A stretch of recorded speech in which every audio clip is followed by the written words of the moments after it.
What's up, everybody? So, some disappointing news in the James Bond world.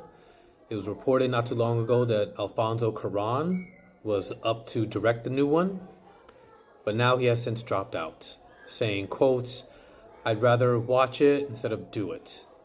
And when I heard the news that he was going to be the one to direct it, I was like, okay, here's something interesting. You know what I mean? It's like, I really like Gravity. I loved, Harry Potter 3. Yeah, I think he was instrumental in taking the Harry Potter franchise, to where it ultimately ended up, and so the fact that he wasn't gonna do a Bond movie, he's not gonna do it anymore. It's too bad. On some level, my suspicion, anyways, is that he had a few meetings with the producers, the people who are in charge now, and was like, "Yeah, I don't want to deal with this." There's expectation as well.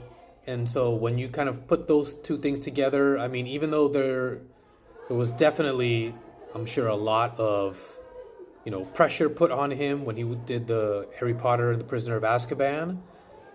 But obviously, that was a very long time ago. The system was completely different. Harry Potter was not as established a franchise as James Bond is. And so now that he's like, all right, let's do the next Bond. You take the reins and do your thing.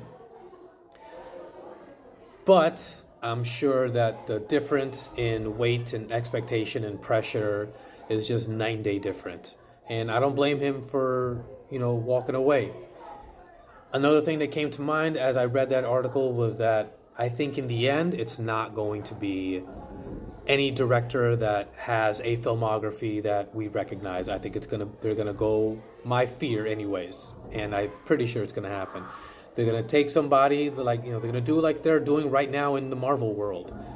They're taking somebody who can take the job from as like a kind of like a 9 to 5 type of deal. Where it's like, okay, yeah, you make sure everything happens on the day to day, but we are in charge of creative. We tell you what we want, and you're just going to be a hired gun. No pun intended.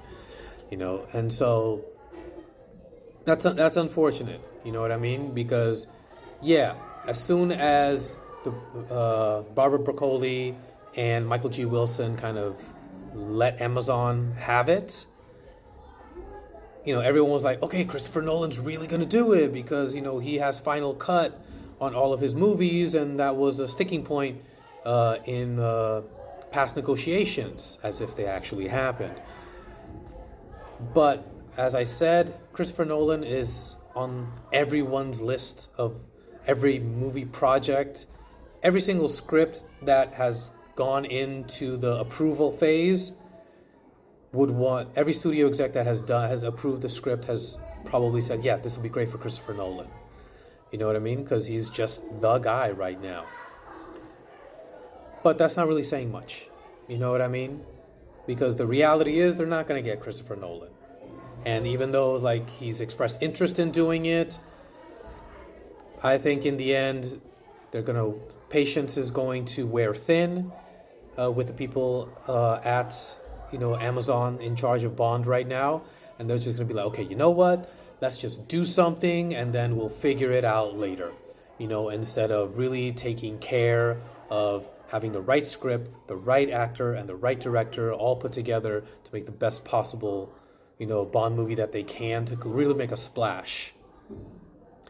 I feel like they're going to cave to the pressure of public outcry and be like, you got to do it, hurry up, you got to do it, because it's been very long at this point since we've seen a Bond movie. And so instead of just, not worrying about outside voices, just, focus on making the best story and the best Bond movie you can, that they're just going to, do something for the sake of doing something instead of taking time to do the right thing. Anyways, what about you guys? Let me know what you think in the comments below. Smash that like button, give me a follow, and I'll see you guys next time.